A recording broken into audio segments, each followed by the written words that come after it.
یوم عرفہ کیا ہے اور کیوں اس دن کو اسلام کا سب سے پاورفل دن کہا جاتا ہے؟ کیا واقعی اس ایک دن میں سالوں کے گناہ معاف ہو جاتے ہیں؟ اور کیا سچ میں اس دن کا صرف ایک روزہ 2 سال کے گناہوں کا کفارہ بن سکتا ہے؟ پھر سوال یہ ہے، اگر یہ دن اتنا پاورفل ہے تو ہم میں سے زیادہ لوگ اسے اگنور کیوں کر دیتے ہیں؟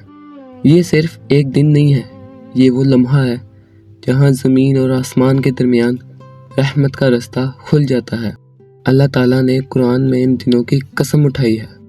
علماء کہتے ہیں یہ جو 10 راتیں ہیں یہ ذی الحج کی پہلی 10 راتیں ہیں، اور انہی میں سے سب سے عظیم دن ہے یوم عرفہ کا دن۔ میرے نبی کریم صلی اللہ علیہ وآلہ وسلم نے فرمایا، یوم عرفہ کے دن کا روزہ پچھلے 1 سال اور آنے والے 1 سال کے گناہوں کا کفارہ ہے۔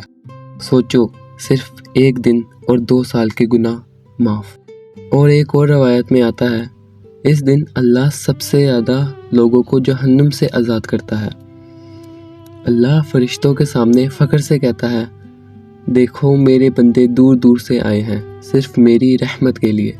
اسی دن عرفات کے میدان میں لاکھوں لوگ سفید لباس میں ہاتھ اٹھا کر روتے ہیں، نہ کوئی بادشاہ نہ کوئی غریب، سب ایک جیسے، صرف ایک چیز کے لیے، اور وہ ہے معافی، اپنے گناہوں سے معافی۔ لیکن سوچو، جو لوگ حج پر نہیں بھی ہیں ان کے لیے بھی یہ دن کم نہیں ہے۔